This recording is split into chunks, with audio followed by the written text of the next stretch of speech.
Don't applaud yet. I'm Jamie, alcoholic, among other things. My sober date's November 27th, 2014. I've only picked up one chip so far. It doesn't mean I can't still go back out. It doesn't mean I don't think about going back out. It doesn't mean that life doesn't make me want to hit the eject button often. But as long as I keep coming to meetings, I travel a lot. My buddy Matt, we're both here in town for business, and so anytime we get a chance to hit a meeting, we do so. And it's the most important thing in my life. If anything I put in front of my sobriety, I'm going to burn it all back down. I've already been homeless. I grew up a Jehovah's Witness and had a really strong spiritual foundation of community and God and understanding about the Creator. And so coming into life, I had an understanding of religion and stuff like that. My mom left my dad when I was 10, so I was let out of the cage into the world. And because when you're a kid in the Jehovah's Witnesses, you're not associating with the neighbors, you're not associating with the world. Like there's Jehovah's Witnesses and there's people that aren't, kind of like the Amish, right? Or the cultures of religion that create an ecosystem or bubble for them to stay in. So my mom left my dad. My dad's dad was an alcoholic. So that gene, I guess if there is such a gene, it's in my family for sure. But my dad was abused by my grandfather, and my grandfather Frank, he was just an angry man and just bitter. And so my parents didn't come from a good household already. My mom was a product of rape, so she was treated like a burden her whole life. And my uncle was her twin, and so they had their own story around that. And so both of my parents, my genetics, my ancestral lineage, the mental health, all of that stuff created the suit that is me, right? And when my mom left my dad because of his abuse, because my dad treated his religion alcoholically, right? His obsession still to this day, he's a Jehovah's Witness and always has been and always will be. He spends 90% of his time devoted to that religion. So he was alcoholic in that sense instead of drinking. So there was abuse there. There was other toxic traits and things that we endured. So my mom left my dad, and I was let out of the cage. I could now play sports. I could now celebrate Christmas. I could now stand up and salute the flag if I wanted to. Like I had my first taste of the world or of community or hanging out with normal people. Kind of like Michael Jackson. I don't know if you know his story. Joe Jackson, his father was a Jehovah's Witness, very strict, very disciplined. They lived an outside, like a life outside of the normal world. So I tell you all of that to preface the arrested development that I've had even without alcohol and drugs throughout life. I have no clue how to fit in with people. I learned it, but I didn't know how to effortlessly flow into a conversation or a group without feeling awkward or weird. I was always the smallest kid in the class. I was naive and bright-eyed and fun, and I was the class clown. And I was unsuspecting of people that take advantage of me. I was unsuspecting of bullies. I was unsuspecting of, I was brought up in this shelter of the religion around loving people who were honest and had integrity with each other. And then I became fresh meat for the world. And I still have some naivety to me today. I'm still, I still get taken advantage of. I'm a kind heart. I have some codependency traits. That's something else that I discovered through alcoholism is there's codependence anonymous. There's other isms, right, that I've been able to identify with. And by the way, I'm not a great speaker. I don't know what my story is. I'm kind of just saying what comes up. So if I'm all over the place, I'm really sorry. But I promise this is going to get to the point where it's like, this is what it's like now, right? So we got to go, this is what it was like. And there's a lot to unpack there. And then something happened. And then what it's like now, right? So, yeah, I got busted dealing acid when I was 14. I smoked crack when I was 12. I smoked weed when I was 11. But alcohol was always the first available because it was legal and everybody's partying. It's almost like a rite of passage coming through high school. You're going to have to smoke a cigarette. You're going to have to get drunk. You're going to have to do a keg stand. You're going to have to do all these things, right? I was in a small town of Somerville, South Carolina. Like, high school football was everything. We had the most winningest coach of the world. Like, John McKissick has won more football games than anybody, right? So there was a lot of that. Good old boys, country boys, bonfire parties, fights, and you know, a lot of that culture. But yeah, I was a people pleaser. I wanted everybody to like me. I would do anything. I would tell jokes. I would do whatever, man. Yeah, cool. You know, like, I want to fit in. I was so bad. And but I never really was the cool guy. I was always the little weird nerd dude, right? And so the codependency was turned up at a high level throughout my life. And still to this day, I love people. I want them to like me. You know, I still have that tendency. It was ingrained in me when I was younger. However, because of the program and because of what I've learned in here, my arrested development, like, I got sober when I was 40. I'm 52 now. So I started drinking and drugging when I was 11. So I'm about 22 years old as far as maturity goes. If you subtract the arrested development from my age, my timeline, you know, that stuff's real. Like, there's something to be said about when you start doing drugs and drinking and you just stop learning. You just stop growing and evolving and all of that stuff. But juvenile correctional facilities, I learned how to steal at the store.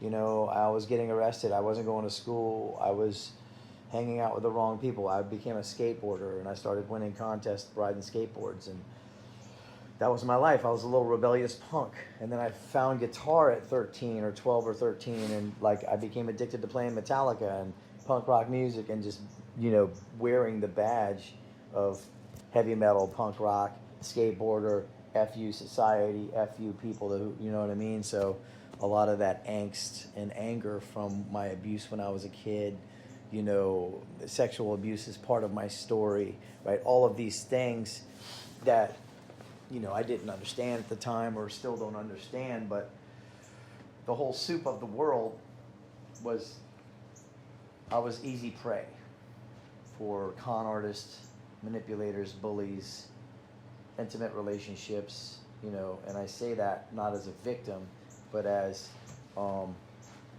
advanced student in lessons in life. Because every one of these things I learned to alchemize. I learned to take the gift from them, and I still have resentment over some things, right? I still learn the practice of letting go and forgiveness and stuff like that. But alcohol was always there. Drinking, partying was always there. I started touring with music, and I moved around a lot. I moved to Florida when I was in '94, Fort Lauderdale, Florida. I moved back to South Carolina in '97. I started getting into methamphetamines. I ended up going crazy, seeing shadow people, schizoaffective disorder, all of the things that come with speed, not eating, not drinking water, not sleeping, and then it all erupted from an arrest on the side of the road. I went to jail for 3 months in '97. So a lot of mental trips to the mental facilities, drug rehabs, jails, all of that is part of my story as well. And that goes down a deeper hole. I could make a movie about that, and it would be ridiculous. But I only want to skim the surface of these things so I can get to the part where it gets better. So Florida, back to Charleston. After I came out of jail from the summer of '97, my buddy from Atlanta rescued me and pulled me down to Atlanta. I slept on a couch. I was still playing guitar. I started to explore working in the restaurant industry, construction. I got into sales, selling speakers out the back of a van, driving down the road. I've sold artwork door to door, and I've been kind of a misfit in my life a lot. But in Atlanta, a lot of music. I started touring, and touring turned into thousands of kids at spring break at Club La Vila in Panama City Beach, to the swamp on Okaloosa Island, just these big parties and festivals where we were playing on stage, and it was just a madhouse. So drinking accelerated, partying accelerated, bad decisions accelerated, you know? And that whole trip, you know, I was the guy inspiring other people to drink on stage, you know? So I wasn't helping many people there. Music's been a huge part of my life.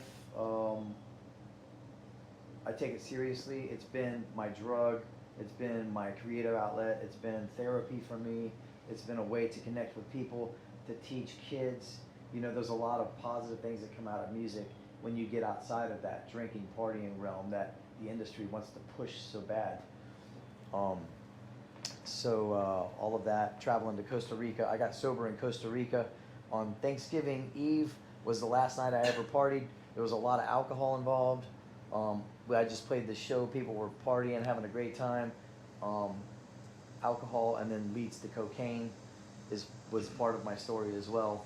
But there was a period of time when God like shot me down into the pits of hell, physically, mentally, and spiritually at this party.